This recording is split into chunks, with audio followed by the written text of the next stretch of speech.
गीता का पहला अध्याय 33वां श्लोक। यशर्धे कच्चित् नो राजभोगाः सुखानि च ता इमस्थिता युद्ध प्रणास्तत्वा धनिन् च।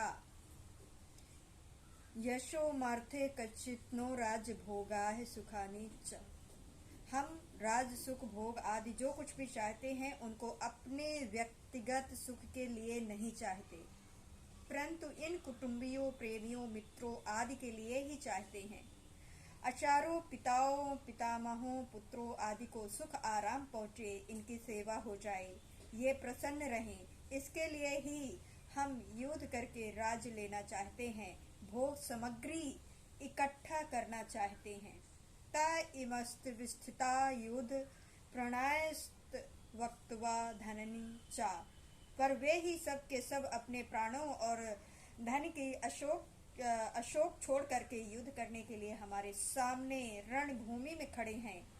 इन्होंने ऐसा विचार कर लिया है कि हमें न प्राणों का मोह है और न धन की तृष्णा है। हम पर बेशक जय पर युद्ध से नहीं हटेंगे। अगर ये सब मर ही जाएंगे तो फिर हमें राज्य किसके लिए चाहिए, सुख किसके लिए चाहिए, धन किसके लिए चाहिए, अर्थात इन सब की इच्छा हम किसके लिए करें। प्रणय वक्तवा धननी चार का तात्पर्य है कि वे प्राणों की और धन की आशंका त्याग करके खड़े हैं, अर्थात हम जीवित रहेंगे और हमें धन मिलेगा, इस इच्छा को छोड़ करके वे खड़े हैं। अगर इनमें प्राणों और धन की इच्छा होती तो वो मरने के लिए युद्ध में क्यों खड़े होते। अतः यहाँ प्राण और धन का त्याग करने का तात्पर्य उनकी आशंका त्याग करने में ही है। जिनके लिए हम राज भोग और सुख चाहते हैं वे लोग कौन हैं, इसका वर्णन अर्जुन आगे के श्लोक में करते हैं।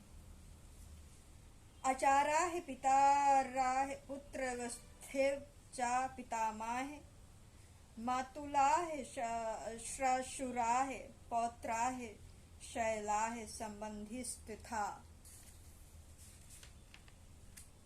एकात्रः अन्तुमिच्छामि घ्रोतोऽस्मि मधुसूदन अपि त्रैलोक्य राजस्य एतो की नु महे क्रेता। भगवान आगे श्लोक के 16वें अध्याय के 21वें श्लोक में कहेंगे कि हम काम, क्रोध और लोभ ये तीनों ही नरक के द्वार हैं। वास्तव में एक काम के ही ये तीन रूप हैं। ये तीनों सांसारिक वस्तुओं, व्यक्तियों आदि के महत्व देने से पैदा होते हैं। काम अर्थात कामना की दो तरह की क्रियाएं होती हैं, इष्ट की प्राप्ति और अनिष्ट की वृत्ति। इनमें से इष्ट की प्राप्ति हो भी तो दो तरह से होती है, संग्रह करना और सुख भोगना। संग्रह की इच्छा नाम लोभ है और सुख भोग की इच्छा नाम काम है। अनिष्ट की निवृत्ति में बाधा पड़ने पर क्रोध आता है, अर्थात भोग की संग्रह की प्राप्ति बाधा देने वालों पर अथवा हमारा अनिष्ट करने वालों पर, हमारे शरीर का नाश करने वालों पर क्रोध आता है, जिससे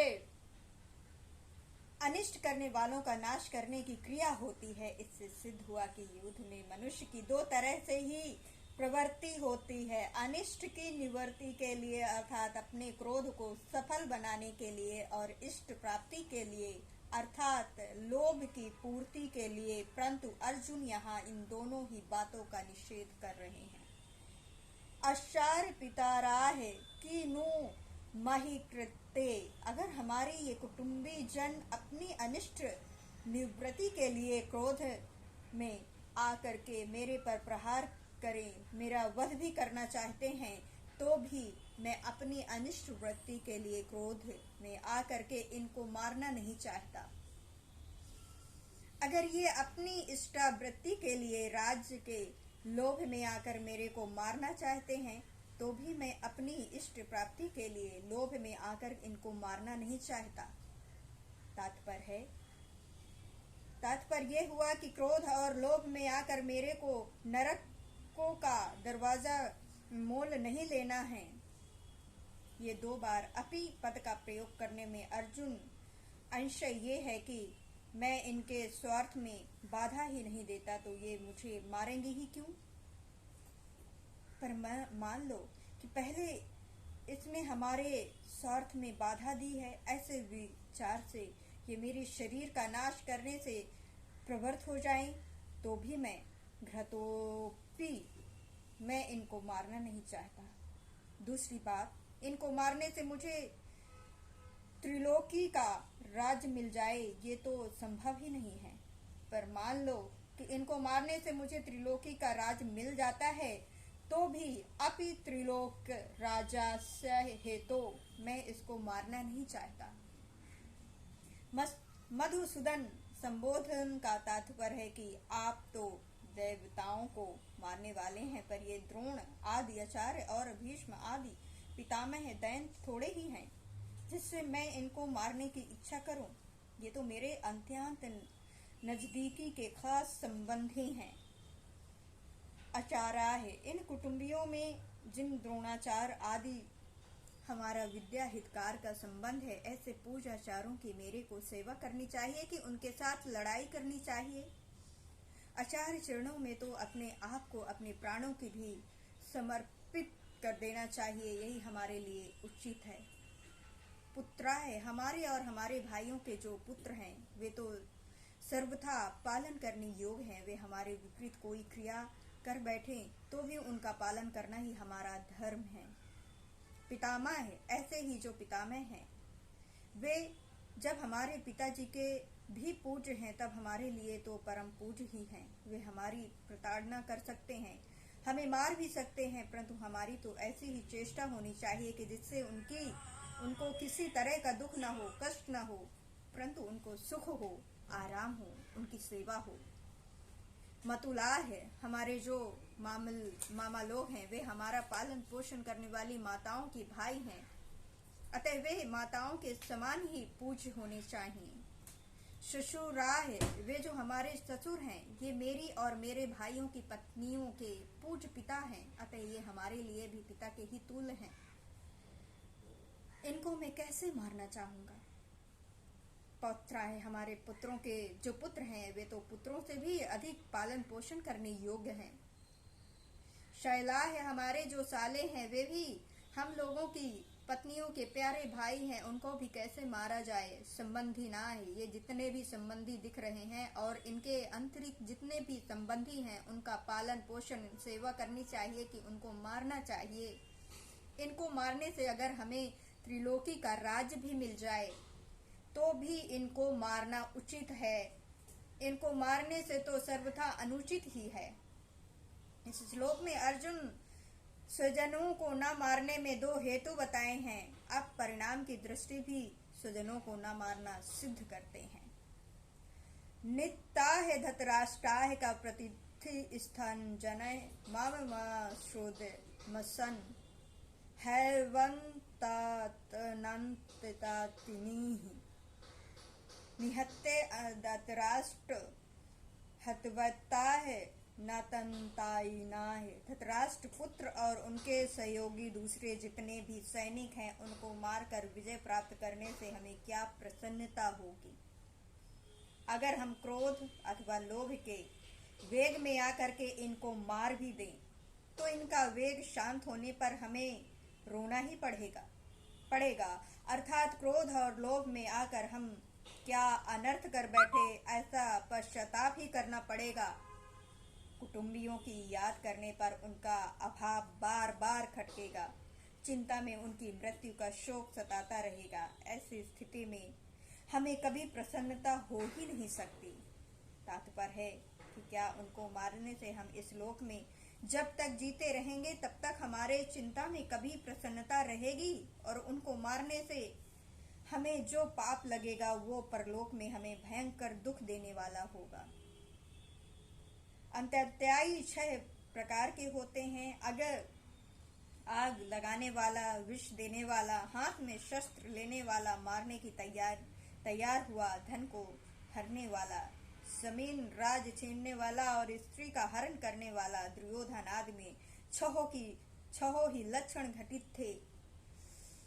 उन्होंने पांडवों को लक्ष्मण ग्रह में आग लगा करके मारना चाहा था। भीमसेना को जहर खिला करके जल में फेंक दिया था। हाथ में शस्त्र लेकर के वे पांडवों को मारने के लिए तैयार थे। द्रुत में क्रीड़ा से छल कपट करके उन्होंने पांडवों का धन और राज हर लिया था।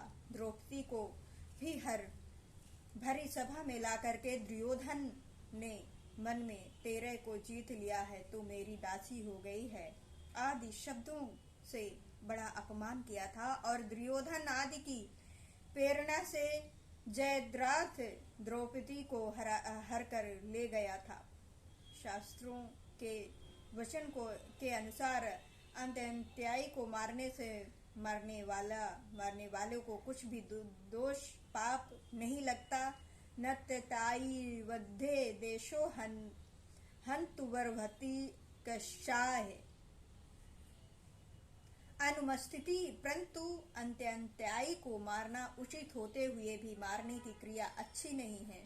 शास्त्र भी कहता है कि मनुष्यों को कभी भी किसी की हिस्सा नहीं करनी चाहिए। न हिस्सा अथवा भूतननी, हिस्सा न करना परम धर्म है। अहिंसा परमो धर्मा है। अंत क्रोध लोभ वशीभूत होकर के कुटुंबियों की हिस्सा का कार्य हम क्यों करें। अंत्ययाई होने से ये दुर्योधन आदि मारने के लायक हैं ही, परंतु अपने कुटुंबी होने से इनको मारने से हमें पाप ही लगेगा, क्योंकि शास्त्रों में कहा गया है कि जो अपने कुल का नाश करता है वो अत्यंत पापी सा एवं पपिष्ठतामो यह कुमतुल नाशनम। अतः जो अंत्ययाई अपने खास कुटुंबी हैं उन्हें कैसे मारा जाए, उनसे अपना संबंध विच्छिन्न कर लेना, उनसे अलग हो जाना तो ठीक है, पर उन्हें मारना ठीक नहीं है। जैसे अपना बेटा ही अंत्ययाई हो जाए तो उसे अपना संबंध हटाया जा सकता है, पर उसे थोड़ा ही मारा जा सकता है। तत्पन्नाहि वंशाय हेतु धृतराष्ट्रं संबंधेना सज्जनाय ही कथा हत्व सुखिन यस्म माधव तस्मात्राह वह हेतु धृतराष्ट्रम संबंध वनम। अभी तक पहले अध्याय के 21वें श्लोक से लेकर यहाँ तक मैंने कुटुंबियों को न मारने में जितनी युक्ति दलीलें दी है, जितने विचार प्रकट किए हैं, उनके रहते हुए हमें ऐसे अनर्थकारी कार्य में कैसे प्रवृत्त हो सकते हैं। अर्जुन कह रहे हैं अपने बंध में इन धृतराष्ट्र संबंधियों को मारने का कार्य हमारे लिए सर्वथा ही अयोग्य है, अनुचित है। मारने का कार्य हमारे लिए सर्वथा ही अयोग्य है, अनुचित है। हम जैसे अच्छे पुरुष ऐसा अनुचित कार्य कर ही कैसे सकते हैं। सज्जना ही कथा हत्वा सुखिना है स्वयं माधव। कृष्ण को माधव कहकर अर्जुन संबोधित करते हैं। माधव इन कुटुंबियों को मारने की आशंका से ही बड़ा दुख हो रहा है, संताप हो रहा है, तो फिर क्रोध तथा लोभ के वशीभूत होकर हम इनको मार दें तो कितना दुख होगा। उनको मारकर हम कैसे सुखी रह सकते हैं।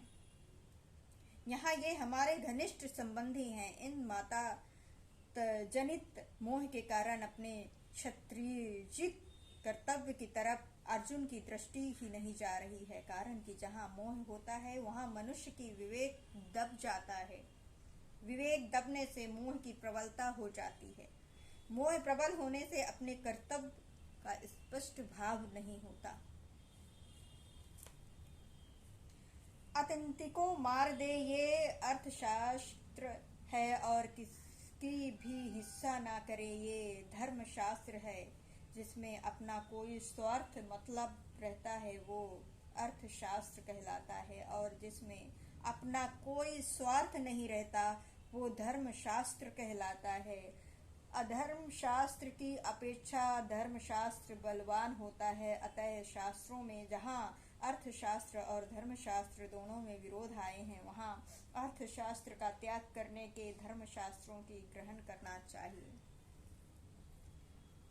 अब यहाँ एक शंका होती है कि जैसे तुम्हारे लिए दुर्योधन आदि स्वजन हैं, ऐसे ही दुर्योधन आदि के लिए भी तुम स्वजन हो। स्वजन की दृष्टि से तुम तो युद्ध में निवृत्त होने की बात सोच रहे हो, परंतु दुर्योधन आदि युद्ध से निवृत्त होने की बात ही नहीं सोच रहे हैं। इसका कारण क्या है? इसका उत्तर अर्जुन आगे के 2 श्लोकों में देते हैं।